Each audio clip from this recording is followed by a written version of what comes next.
Dominate the franchising world? Look no further. Join your host, Phyllis Pieri, a franchise expert with over 40 years in the industry, who is here to help you unleash your franchise dreams.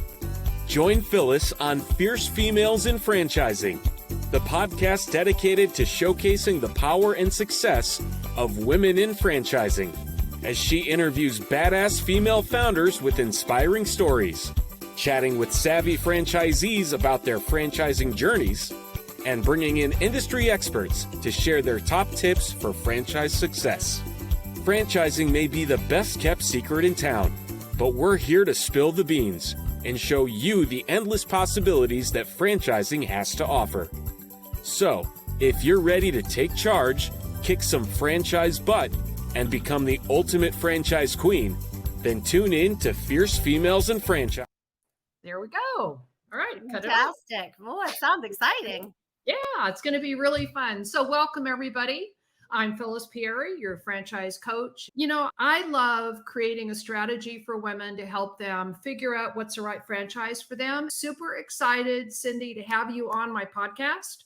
One of my goals is to interview people like yourself that are female franchise owners to open women's eyes to why franchising is a great choice for them. So first off, I want to welcome you, but I'm going to read your bio. Okay. It's very impressive. Cindy Stewart, along with her husband, Lance, are the owners of Monster Tree Service of North Pittsburgh. And I've put the URL on the bottom there for you. She is a native of Western PA, where she grew up on a small farm. Her parents were self-employed entrepreneurs. She graduated from Grove City College with a Bachelor of Science degree in Applied Physics and Secondary Education, and has a master's degree in Science Education from Clarion University. Thank you. Cindy and her husband, Lance, will be celebrating 30 years of marriage this summer. Congratulations. Thank you. They have 5 grown children and 2 in college, one pursuing his dream of being a rock star in Nashville. Oh my God, how fun is that? Yeah. And 2 that are engineers. We love our engineers. Yep. This past year, they became grandparents to a baby boy, Miles, who lives with his parents in Frederick, Maryland. Well, I'm a Grammy of 3, and being a grandparent to me is the best. It is. Love it. Cindy has had a very diverse and exciting career. She has taught physics of all grades from middle school through college, owned her own photography business, we must talk about that, for 25 years, and has published 3 children's books. You're a very industrious woman. Worked as a sales engineer for 10 years in industrial instrumentation and automation, covering Western PA. Is that West Virginia? West Virginia and Western New York. Great. She and Lance decided that they were tired of working and making money for others. So 3.5 years ago, they took the leap of faith to purchase a Monster Tree Service franchise and have built a thriving tree service from the ground up. They have 13 employees and run a growing $1.5 million business. Cindy and Lance have a passion for Jesus, and so do I, family, and making an impact in this broken world. Yep. Welcome, Cindy. Thank you. It's nice to be here. It's exciting. I'm super excited to have you here, and I love your values because I have those same values, and I believe that God put us on this earth to serve a purpose. And I would love to hear your story. We know a lot about your background, but what made you decide to take the leap of faith and look at franchising? So actually, interesting enough, both sets of our parents and all of our grandparents worked for themselves. And so we knew what that, right? Yeah, we knew what that looked like. And Lance and I both thought, oh, we're going to work for other people. So we did that. And for 30 years, we worked for other people. I was more on the education side. I did that. And after I was teaching middle school and high school, and then decided I needed to stay home and raise my family, and had the opportunity to be an adjunct professor at a local Slippery Rock University for about 10 years while I had 3 more children. So I was able to work part-time and be a professor, but I didn't have a PhD. I have a master's degree, but not a PhD. And so it becomes difficult when you're in higher ed without that terminal degree. And so I ended up leaving higher ed and going into sales, and I was in industrial sales engineer and traveling all over the place, which was super fun. I mostly worked from home. I'm sitting here right now on my beautiful porch where I spend lots of time sitting and working and look at the birds and looking at my flowers. And that was really working well for me. During all of that time, we were doing lots of ministry at church. We had 5 kids of our own. Our whole family was involved in children's ministry and youth ministry. We did tons of Bible school and all those things. And I was actually speaking as a Christian author. I was out speaking at women's events and children's events and things, and ended up writing 3 fantastic children's books. And I was kind of on that path. And honest to goodness, I could have taken that a long way. But the problem was when I got really deep into that and was like at the big shows at Nashville and whatnot, my stomach hurt. And I felt really sick to my stomach. And I discovered that when I got really far into it, and all of a sudden it became about trying to get on the 700 Club and trying to get your books, in these big places. And it became, you're selling, but you're selling you and Jesus. And that did not feel nice to me. I did not like that.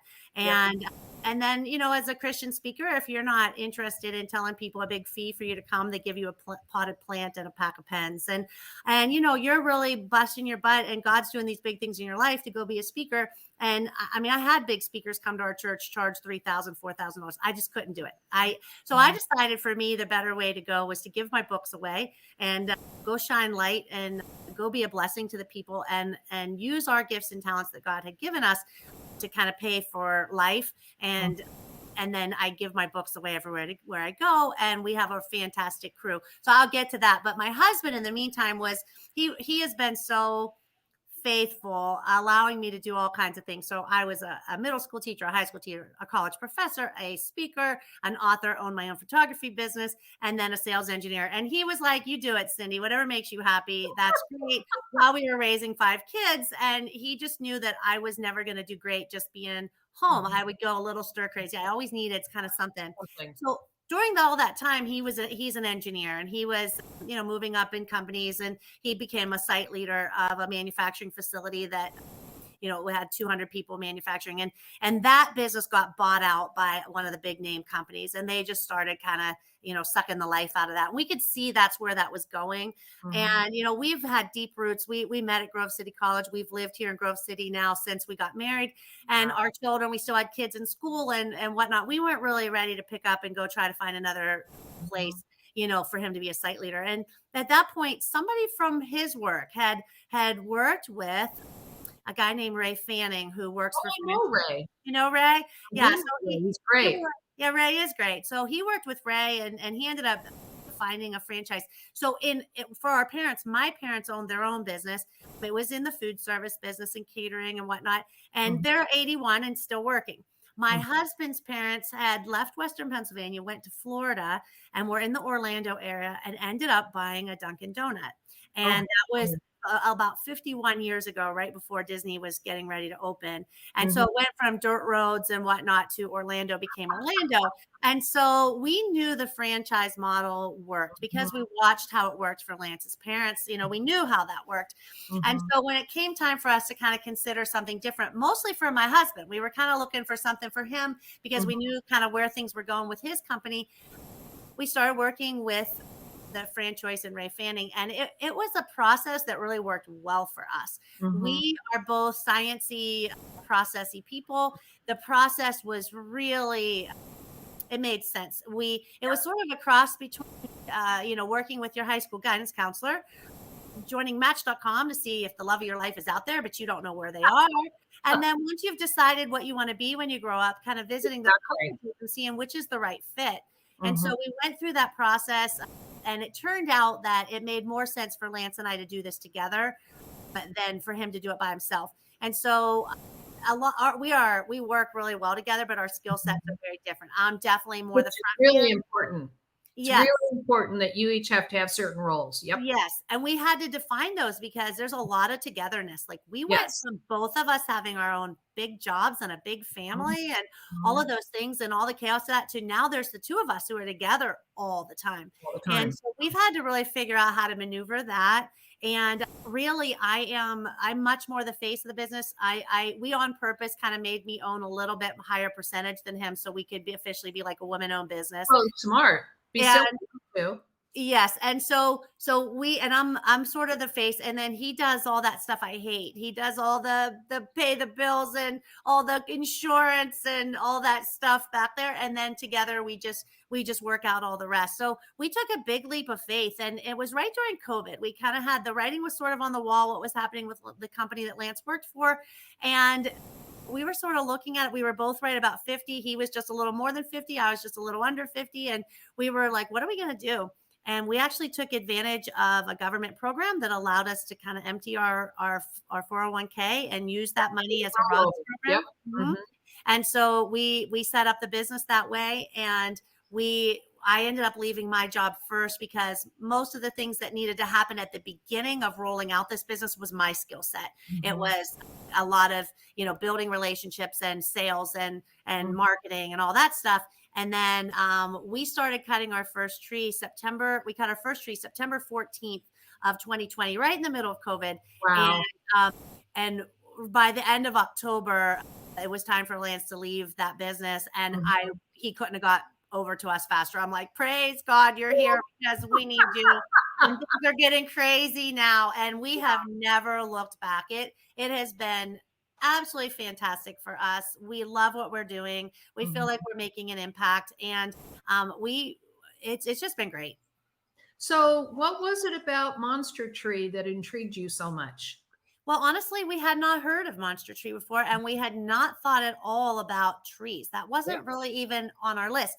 But when we sat down to think about like our skill set, so I'm like, okay, I'm a writer, I'm a speaker, I'm a teacher. I physics, my husband's engineering, and so we kept like trying to dream up like, what does our town need, and maybe we could make this. And we knew we didn't want to do food because both of our families were in the food.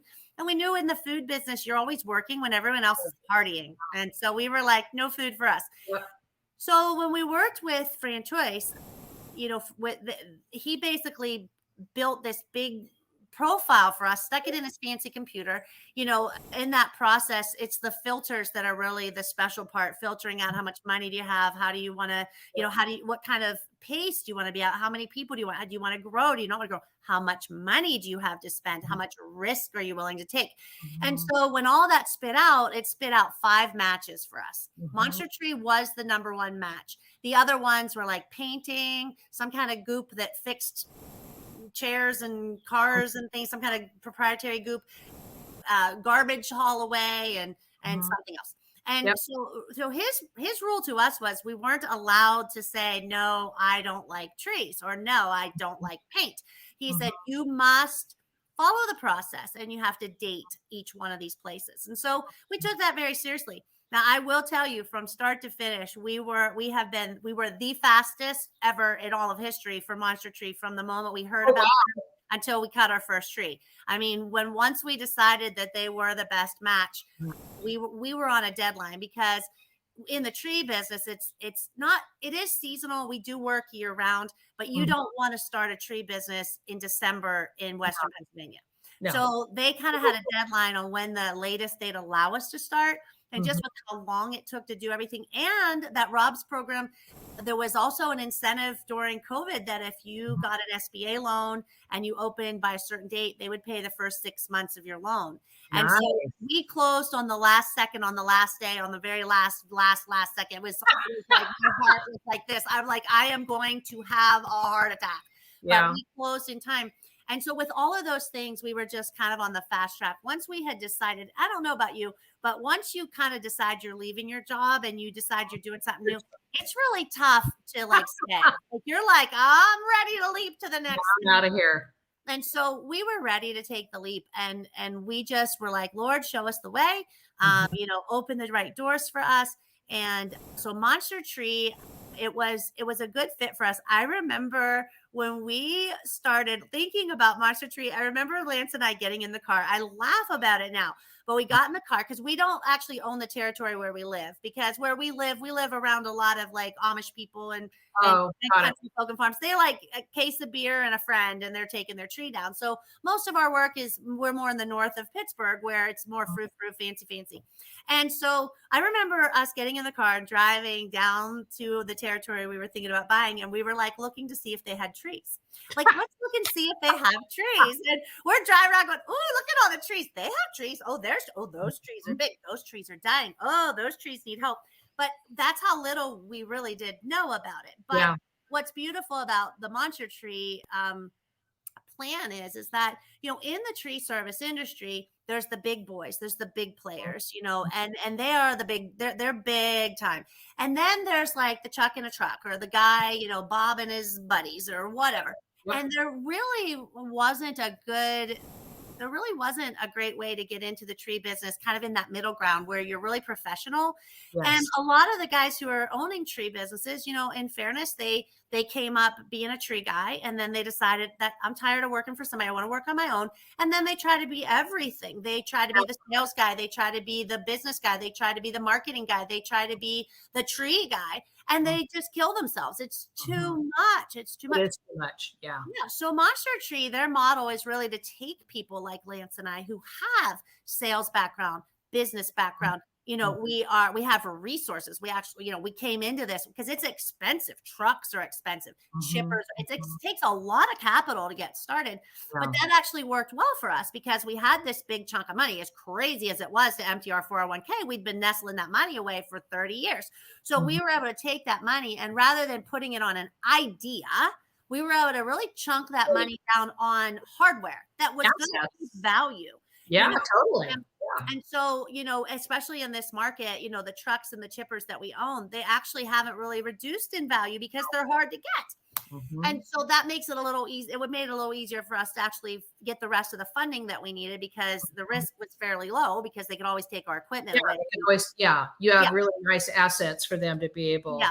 So that's how we ended up with Monster Tree. They were the #1 fit. We went through the whole process. We went to Discovery Day, and we were like, I think this is a great fit for us. And it has been. It really has been. Isn't it funny? You know, there's that law where when you talk about something, you never noticed it before, and now that you're looking at it, it's kind of like you have a whole new set of glasses, right? Oh, now all I see anywhere I go is trees. My kids are like, Mom, quit looking at the trees. I'm like, we're on a college tour. I'm like, oh, look at the trees. We're at Kennywood. Look at the trees. We're at Disney World. I'm like, look at the trees. Everywhere I go, all I see is trees. Trees.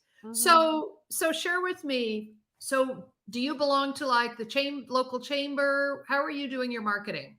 Yeah, so it's a little bit challenging in that, you know, we own a pretty big territory, and it's not where we live. We drive we ended up buying a big piece of land in our territory because one of the things we discovered right away was every day until you get rid of the wood and the chips, you can't work tomorrow. And so right away we were like, oh man, we need a backup contingency plan for what to do every day if we have extra wood or chips we can't do it. So we ended up buying an old park, and that was super fun. But as far as our marketing and whatnot, I am not involved with our local chamber and commerce, and we are involved with so many different communities. Our territory is fairly large that it hasn't totally made sense for us to just sort of pick one and be like, that's the one we're going to call home, because we are working in a pretty big, you know, geographical territory that we're working in. But we are always out there. We do a lot of work with, we've gotten to, our reputation. So God was so good. So we it turned out all these young men at my church were already in the tree business, but they were working on the line clearing side of the business. And on the line clearing side of the business, it's a little different beast than the residential and commercial side, but these guys had the skill set. And we got some really, really good advice from a friend of ours who was in the tree business, and he was a little older. He wasn't really, we were hoping he'd come and join us, but it was a little too much risk for him. But he said, if you really, really want to build a great team, you've got to make it professional. And that's one of the things that most of the tree services don't do. They're not offering healthcare. They're not offering dental. It's about franchising. Yes. You do all those things. Yes. And so he was like, make sure you offer, you know, a professional package. And so we did. And we ended up bringing on a bunch of guys from our church who are still with us today. The guys we started with on day one are still with us. We love them. They're part of our leadership team. And we really are really, really picky about who we hire. My team, I say, you are like the Boy Scouts. And when you go out there, it's yes, ma'am, no, sir. And we are going to go out there, and we're going to one of the books I wrote was called The Lamp Maker. It's about shining light and how, you know, God created every one of us to shine his light. And so every day I'm like, we're going to go out there and shine light. We're going to be a blessing to the people in this community. We're going to help them. We're going to take care of them. We're going to treat them well. And I get calls all day, every day. I get so many calls. People are impressed with our tree work. Sure, we're good tree people. We do good work, but they are really impressed with the quality of people that I have working for me. And that is not a mistake. We would much rather hire guys right out of high school who maybe college isn't a good fit for them, and Totally. teach them how to be a great tree guy. But yeah, it's hard to find, necessarily seasoned professionals in the tree business who want to come and join us, who maybe fit our culture. So we've had to kind of go about it a little different way. But as far as our marketing, we do a lot because both of us left our jobs. A lot of times, maybe one spouse is still working. So you still have one income, or you still have, while you're getting your feet on the ground and all. But because both of us left our job, we take on as much of the work as we can ourselves as possible. And I think one of the reasons we have been so successful is that there are two of us and we are working on it and sharing that load. We sleep well at night because of Jesus. We sleep well at night, trusting he's going to provide the manna day to day. But we do a lot of EDDMs ourselves, and then we go deliver those, to the individual post offices. I answer all the phones. So when people get me, when they get an EDM that says, hey, I'm Cindy, and they call, it's Cindy answering the phone. And I stick with them from the beginning to the end of the project. So we just really take a really personal approach. And right now we're getting a lot of repeat business, a lot of referral business. And my guys are the best advertisement. They're always passing out cards and using, yard signs and things like that. But I won't say it's not hard. I mean, it's tough every day. Of course. Yeah. Just being a business is tough. And, especially imagine going through COVID, although, trees still fell down and they still had issues and they had to be taken care of, right? Exactly. COVID was actually fantastic for the tree industry because everybody was home. So they were home in their backyard looking at their trees and they had nowhere to go. So they were like, well, gosh, let's get this tree stuff done while we're COVID. So COVID itself was actually fantastic. Now we're sort of in a lull where people are a little more nervous about spending their money. So they're being a little more careful. We also had about 18 months here where we didn't have one storm. Well, then as soon as the first storm came, all the trees fell down and everybody called because, all they're like, the trees. But it is, it really is weather related. But we are finding people are a little more nervous to spend their money right now with the economy. But we're trusting, ultimately at the end of the day, if a tree falls on their house, they need help. So, yeah, totally. I mean, they've got to take care of it. Yeah. Sure. I find it interesting. I grew up in an entrepreneurial family, and I think there is something about we have ingrained entrepreneurial genes that, you guys kind of, so here's what I find fascinating. My son-in-law is a PA for the cardiac unit, and his dad was an entrepreneur. So I think having a family that's entrepreneur, I think you can go one of two ways, right? Either they're entrepreneurs and they go, oh my God, I don't want any part of that.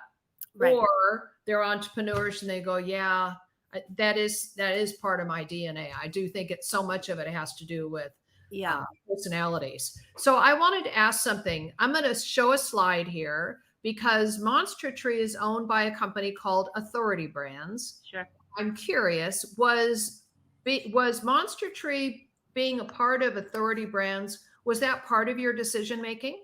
No, in fact, Monster Tree was not owned by Authority Brands when we signed up. I was going to ask you that before we got on here. Okay. I see they purchased them in 2020. Okay. Yes. So we were actually probably the very last franchise. There was like about 4 of us in our little class that all joined at the same time. We were the last class that were signed up before Authority Brands purchased Monster Tree. And so we aren't under the old guard that were always there. Monster Tree was, owned by this guy who started it, Josh Skolnick and whatnot. Yep. Those people were, really like, wow, we were here. And then we were like the very, like we literally signed the ink. I think the ink might've still been wet. And, we were getting started and then boom, it was bought by Authority Brands. And so, so we did go this past year though. They had, so a bunch of the events were canceled during like 2020, 2021, as far as like the yearly meeting and all these things. And so we were kind of like, well, we haven't really met anybody else except for on Zoom calls or, whatever for quite a while. And then luckily this past year, like last November, December, or somewhere in there, we were able to go to the Authority Brands, Monster Tree had their yearly convention, and it was in conjunction with Authority Brands in Nice. Orlando. And so we were able to kind of, for the first time, kind of get a flavor and sort of a feel for who are all these other, Authority Brands franchises. But that wasn't a factor in our decision, because it wasn't even on the radar when we signed our contract. Okay, so I just want to bring the audience up to date so they understand. So this is a trend we're seeing right now. Large brands like Authority Brands are going out and acquiring other types of businesses. And the value of that for someone like yourself, Cindy, is that they're going to have more access to capital. They'll have, increased technologies and resources and suppliers. And the goal is to kind of own the home, so that I'm sure, I don't know if they started it yet, but I know there's a lot of conversation about cross marketing. So if, somebody goes out and paints a house and they see that they have some tree issues, they would know to call you. So I do think it's something we're seeing. And the other thing that we're seeing that they're looking at is someone could purchase, you could do Monster Tree. And then if you guys wanted to expand, instead of buying another Monster Tree territory, you may buy one of their other brands that would make sense. Yeah. So I always like to just kind of educate people on what's going on and so forth. Yep. And there's pros and cons to all things. I would say definitely the people who, when you buy into one thing and you're like, this is how it is, and then somebody else comes and takes over. In some ways, for us, it was like, oh, we just went through this. We worked for this great company, and then this other big company bought it, and here we are. But we're like, well, here we are. So we just are like, okay, Lord, take the wheel. Help us to see the positives and not get frustrated by the negatives, because with everything, there's pros and cons. So you just have to navigate your way. And we tend to always try to see the positive side and trust that the good Lord has our back, and we keep on trucking. Yep. So I love it. So I came from, my background is I spent years in the printing industry. My husband and I both had that business. And then we spent 10 years together in the automotive industry. So I know what it's like to have that, husband, wife, who's on base, right? Yeah. And when I work with couples or work with people or work with somebody who wants to do partnership, which is scary at best. But one of the things that we always talk about, and I always have the conversation around, is having defined roles. Because the one thing I always say to the guys, and Cindy will appreciate this, is she is not going to want you to come home and tell her what to do. That's right. That's not happening, because you're not her boss. Right. So it's really important and also to really figure out what your strengths are, so that you are doing the things, like you said, you're doing the things you really enjoy, and your husband's doing the things that he's comfortable with and it's a natural for, and all of that type of thing. For sure. Oh, absolutely. And I'd say, for the most part, we joke a bunch. It's a lot of togetherness, because let's just be honest. It's a lot of togetherness. I mean, we are together all day, pretty much all day, every day. And sometimes I'm like, I'm just going to go drive to Walmart just so I can kind of tell you, I saw something different that you didn't see, and I can tell you about it, and, we've had to really navigate that. But at the end of the day, when I look at all of the other people who are trying to do what we're doing and whatnot, I see most of the time it's one guy who's trying to do everything, and maybe his wife has a job, or maybe she's home with the kids, but she's not that involved. And I see a lot of really tired men who are overwhelmed, who are feeling like I'm putting everything I have in this, and it's hard. It's very hard.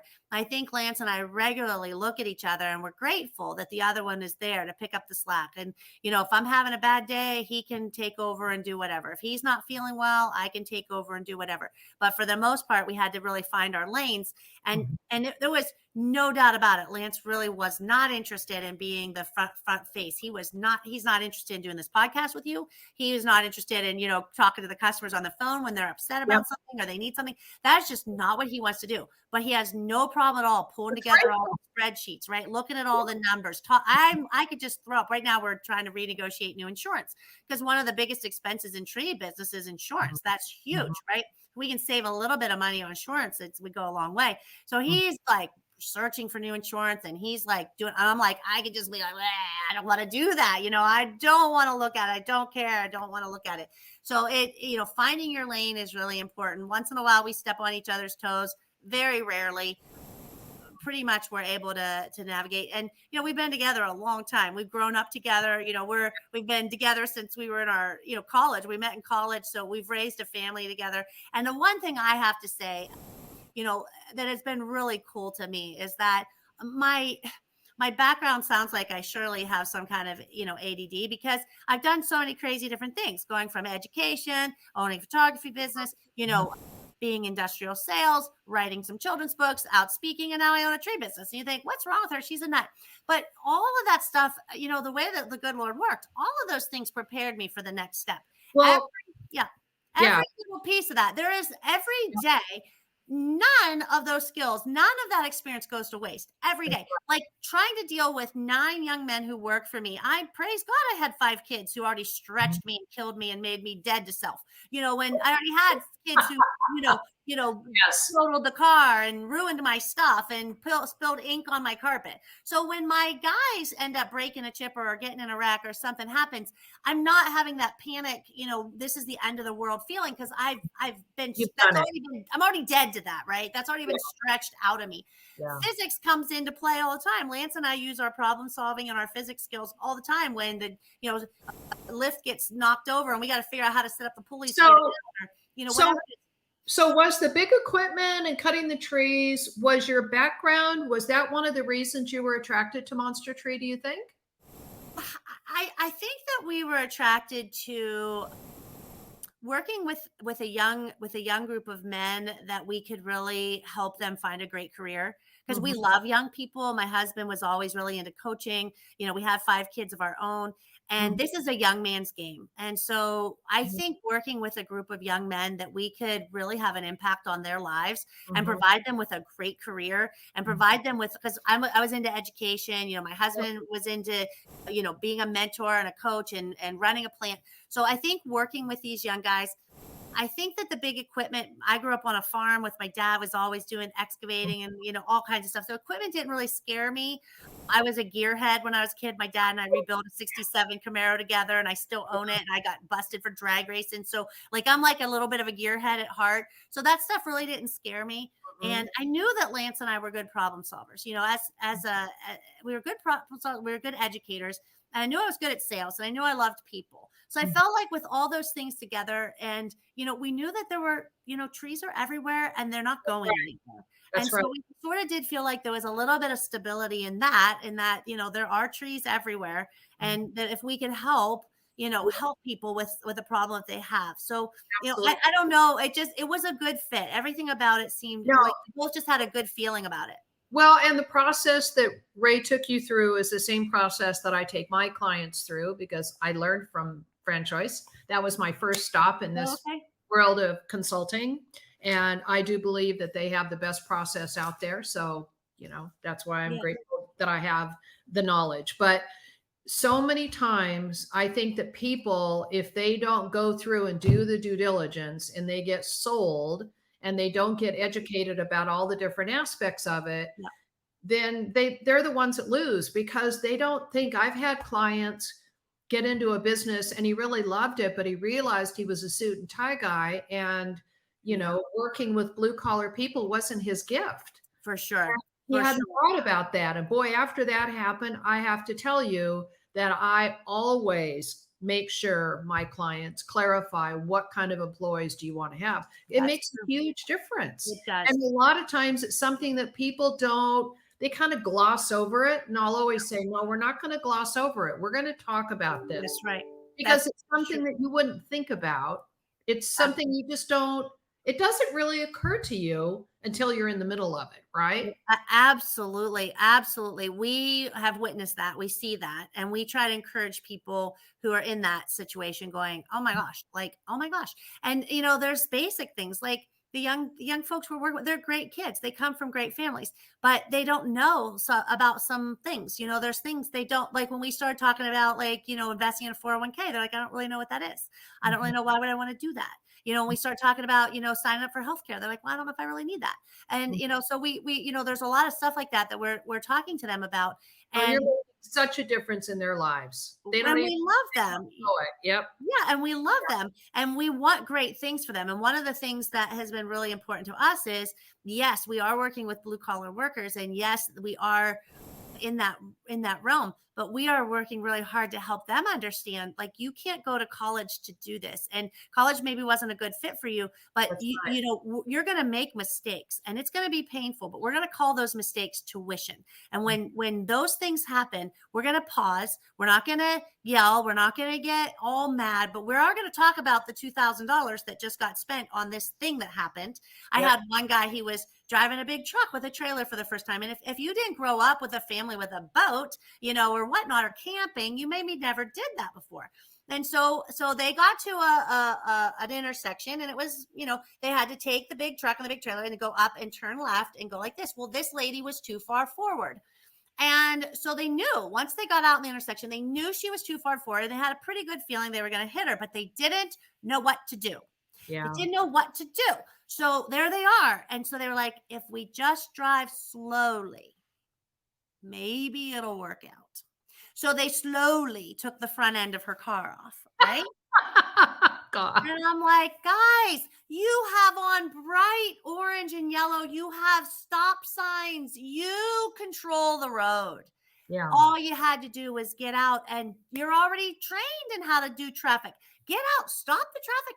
Tell everyone we're not moving till this lady moves back. Gotta move back. Right. Yeah. And so we learned from it. And I said, I get it. That was a hard thing. You weren't sure what to do, but we're going to have a big safety meeting about it. And we'll pay for the front end of that lady's car. And then let's learn from it. Let's not do that again. Let's learn from it. And so we call those things tuition. So when something happens, I'm like, oh, we're paying a little more tuition today, guys. We're going to learn from it. And so we are investing it. But that is a big thing. People need to realize that you are working with a different, when you come from, industry, you come from that white collar world. Mm-hmm. And then all of a sudden you're trying to employ a bunch of people more in that labor skill set. It is different. And if you aren't prepared for that, it could definitely get you. It could get you good. Mm-hmm. Yeah. It's interesting. I was interviewing one of our female CEOs, and she was saying that the franchisees start on day one, and by the end of year one, they're different people, because they've learned and stretched and so much. But what you said about everything you've done to this point, has really prepared you. And that's one of the things I always say to people, because they'll say, oh, I don't have any experience in having my own business. I said, I know, but everything you've done to this point has prepared you for what's next. Yes, and for sure. Finding your purpose, right?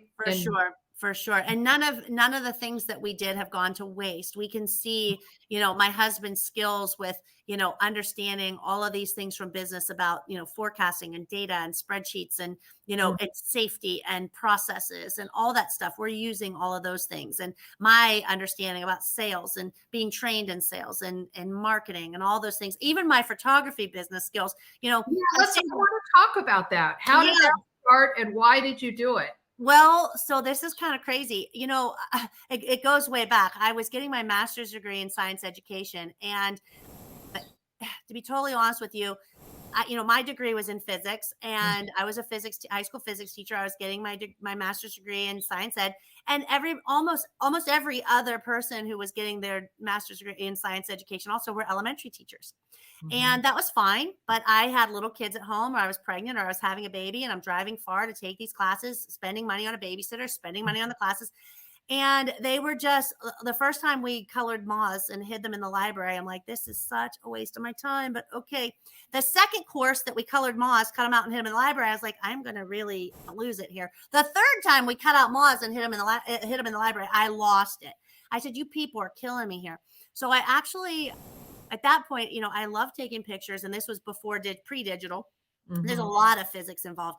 So I actually came up with a plan. I said, would you let me do an independent study where I can write this whole curriculum on physics and photography? And I'll write the curriculum, all the hands-on activities, everything. So they agreed to it, and they let me do it. And that just really sparked my interest. And then what happened was I just was good at taking pictures and I loved people. And so because when you do that, so what would happen is I'd go to a wedding and I'd end up taking my camera and I'd end up taking all these great pictures and then giving them as a wedding gift. And then the next thing you know, my husband was really involved with coaching and my kids were all playing soccer. And before you knew it, I ended up being the lady who did all of the soccer pictures, all the baseball pictures, all the swim team pictures, all the cheerleading pictures. Yep. I did everything in my community. Well, it worked out really great for me because we also did a lot of children's ministry. So I would be at church, and usually when we were doing children's ministry, I was the lady who was up front on the stage, leading the motions and singing the songs and giving the lesson. And then all these kids, I mean, I go to a pretty big church and there's like hundreds of kids. So they'd see me at the grocery store and they're hugging me.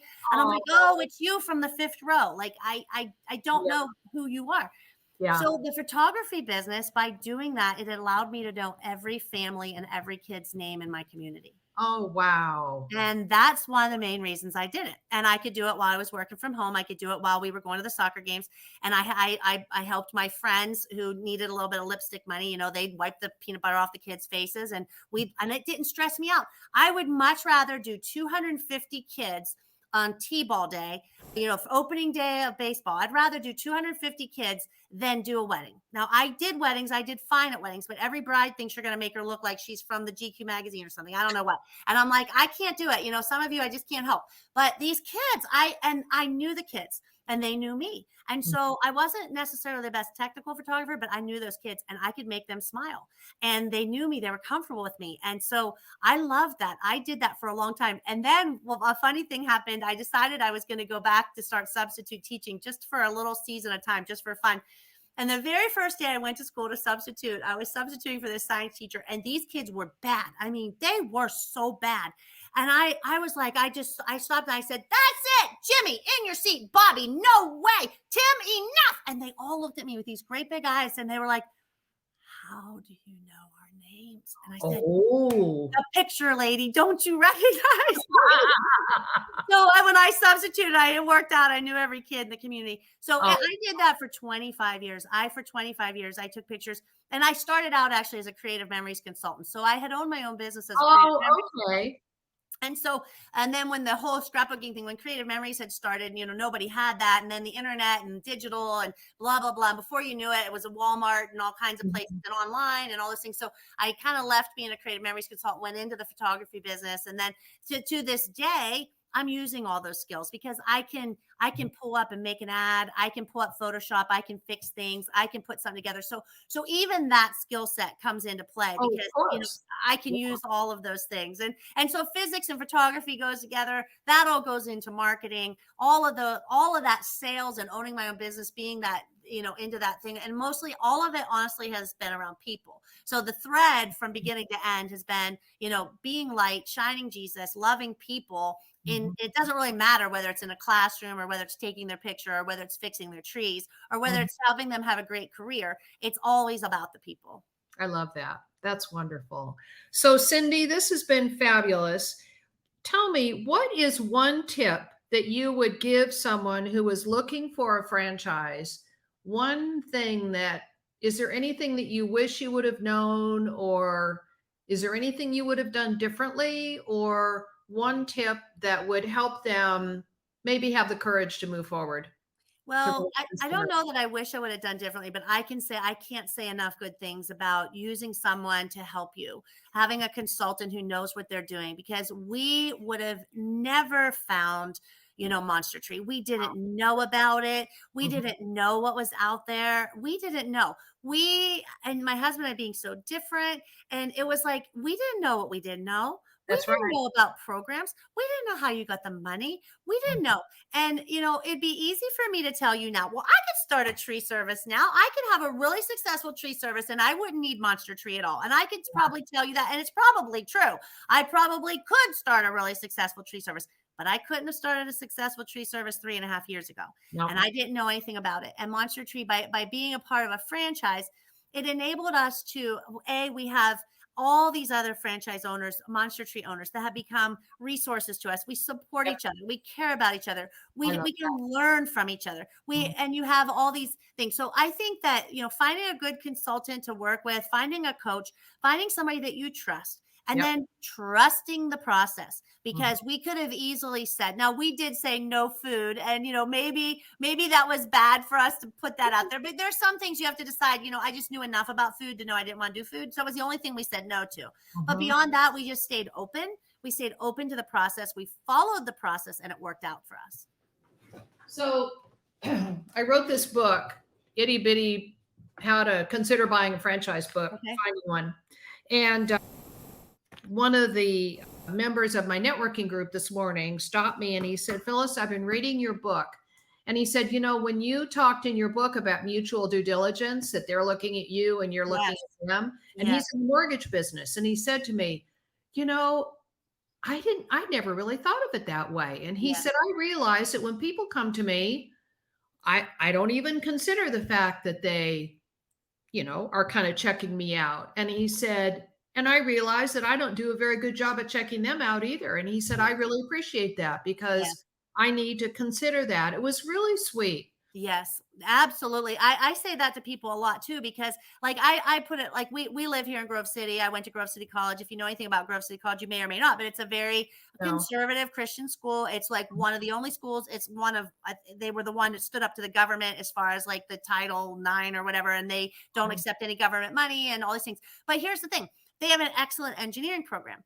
And if you want to be an engineer, you're going to get a very different experience getting an engineering degree going to Grove City College versus getting an engineering degree at Penn State University, or getting an engineering degree at Carnegie Mellon, or getting an engineering. You can get an engineering degree everywhere, but it's going to be a very different experience. And Grove, if you were going to Grove City or you're going to Pitt or going to Penn State, they're looking for a certain kind of people, and you're looking for a certain kind of school, and they have to both match. You have to fit the culture. They have to fit the culture, and it has to be a good fit, or you're going to be miserable. You're going to really be miserable if the culture is not. And we find that employees that we hire based on skill set, but we're kind of like, I don't know if they'll fit in with our culture.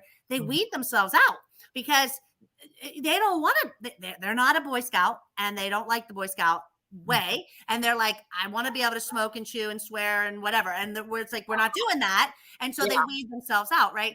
And so I absolutely agree. You have to test out that franchise as much as they're testing out you, and it needs to be a good fit. And that's one of the reasons. It's funny, Monster Tree uses us, Lance and I. We are one of the people that actually talk to other franchises when they're when they're going through that vetting process, and they're going through that. And one of the reasons they put me in front of the other franchise, people who are thinking about buying, is I'm really honest.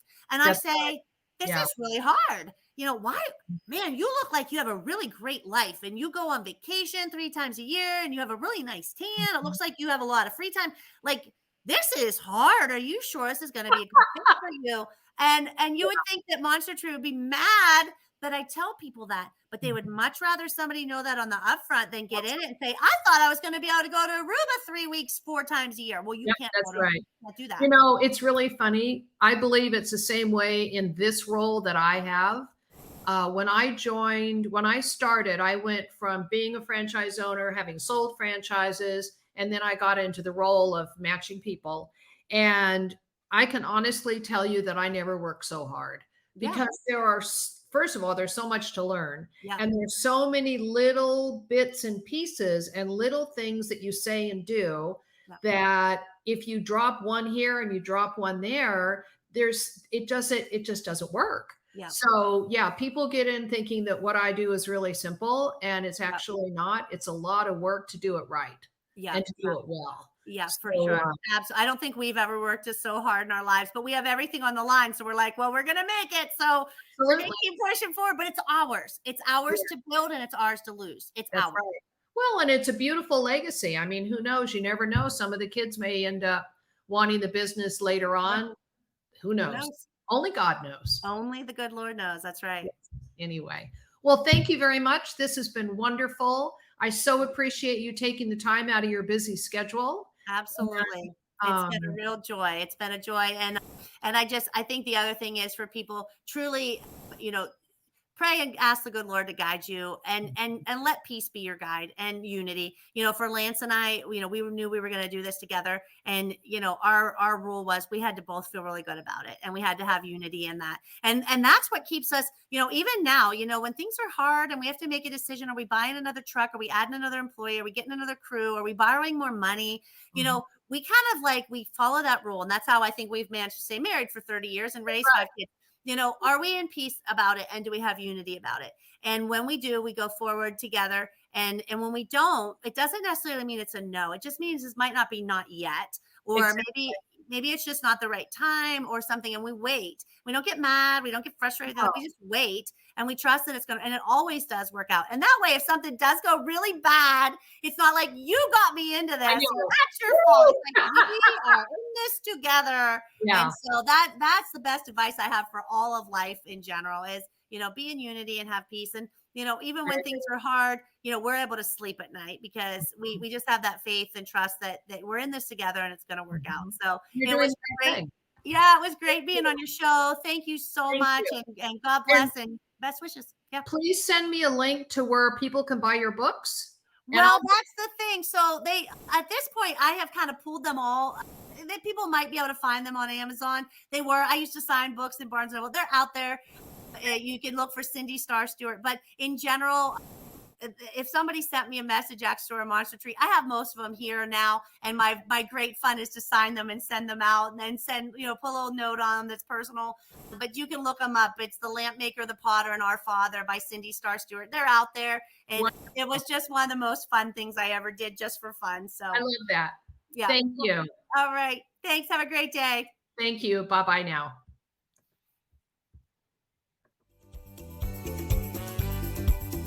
Thanks for listening to Fierce Females in Franchising.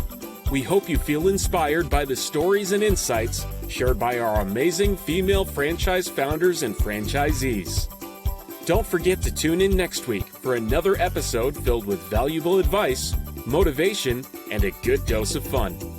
And if you're ready to take the leap and explore franchising for yourself, head to our website for more information and resources. Remember, franchising is the best kept secret in town, and we're here to help you unlock its endless possibilities. So stay fierce, stay curious, and keep crushing those goals.